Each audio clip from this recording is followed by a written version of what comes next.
Hello everybody, Pastor John here at St. Mark Missionary Church again.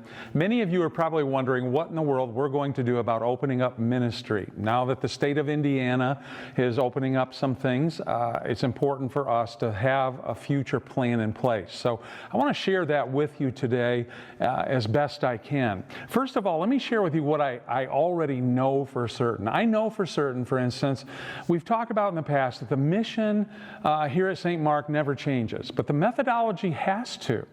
And that's just being forced upon us. The mission doesn't change, the methods do. We know that the government of Indiana has opened things up. Many of you perhaps are not aware, however, that churches are exempt from the social gathering rules that have been put in place. The governor has been very, very clear about that. Now, you may also recognize that here in St. Joe County, where our church facilities are located, there's some additional requirements. They are requiring that businesses and any place where social distancing might come into jeopardy, face masks must be worn. Now, in addition to that, I also know a couple of other things. I know, for instance, that leadership here at St. Mark definitely wants to keep everyone as safe as possible. However, we also recognize that no one can guarantee complete safety as we move forward. So this is a delicate balancing act as we try to make plans. The final thing that I know before I share with you some of these plans, I know that everyone has an opinion as to what opening up ministry should look like and when it should happen.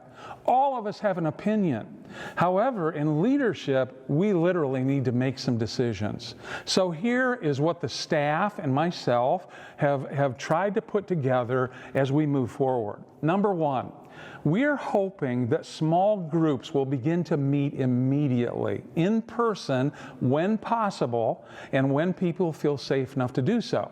Now, to facilitate that, what we're going to do is we're going to open up some rooms in the church building for small groups that perhaps don't feel safe in their homes or their usual meeting places. We want to make this available through scheduling by calling the office, talking with Pastor Ryan, but we want to make some rooms available. No rooms will be available on Sunday mornings, however, for a period of time because of the second thing that I want to share with you.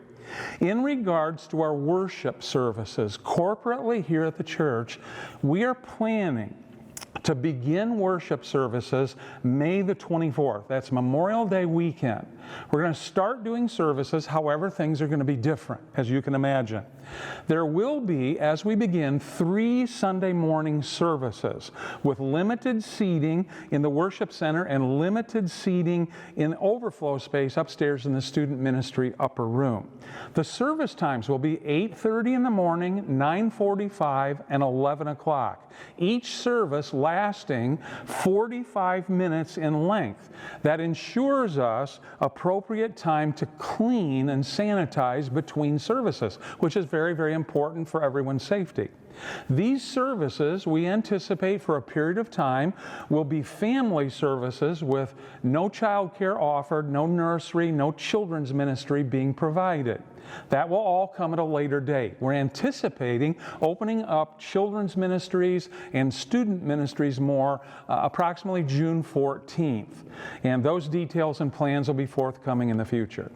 So that's sort of the game plan. We want you to feel safe. We don't want you to come if you don't feel safe because there's going to be options to you. You can stay home and watch recorded messages throughout this time, this period of time, even when we begin regular services. You can choose to just be a part of a small group that talks about a message that's been pre-recorded, or you can join us corporately for one of these worship services. Final thoughts. Let me just mention this as well. Those of you 60 and over, especially with ongoing health issues, I just want to say, please be careful about coming to any service too soon. You need to decide when it's safe for you to do so. Those of you that perhaps are experiencing any sort of sickness or you become symptomatic of illness, you should not attend any gatherings, small group, worship, or whatever, for the sake of others that are present. Now, obviously, the issue of protective masks. Everybody hates the thought of wearing a protective mask. But you know what? Masks, if they're required, we are going to cooperate with our county government. We're going to require people to have masks on at appropriate times inside of the church building. Now, let me talk about it briefly, because some of you are wondering, how do we pull worship off with a mask on? My understanding is that once we're seated, 6 feet of personal space between families, whatever, that as we sing, a mask could be slipped off, but then needs to be put back on when we leave that area or that safe space. So we're gonna try to cooperate with what the county's doing for everyone's health's sake. Obviously, we want everybody to not just think of yourself as we re-engage socially and as a church, but also each other. So, just to say this, many things have changed from the way they were 8 weeks ago. What we're going to be doing is going to look differently. The way we greet one another, the way we collect offerings, the way we do communion, the way we socialize. And I simply want to tell you that all of these plans that I've just shared with you, they can still change in the next 2 weeks because of statistics of sickness within our communities, or even our government recommendations or requirements might change. Needs within our own congregation might cause us to alter some things or delay things or add things quicker. So the key words here that I want to leave with you are the words flexible and faithful. We need to continue to be flexible in our methods, but faithful to the mission that Jesus has given to us. 2 more words I want to add as I close this. It's the words grace and understanding. I think those words are going to become very important too to flesh out.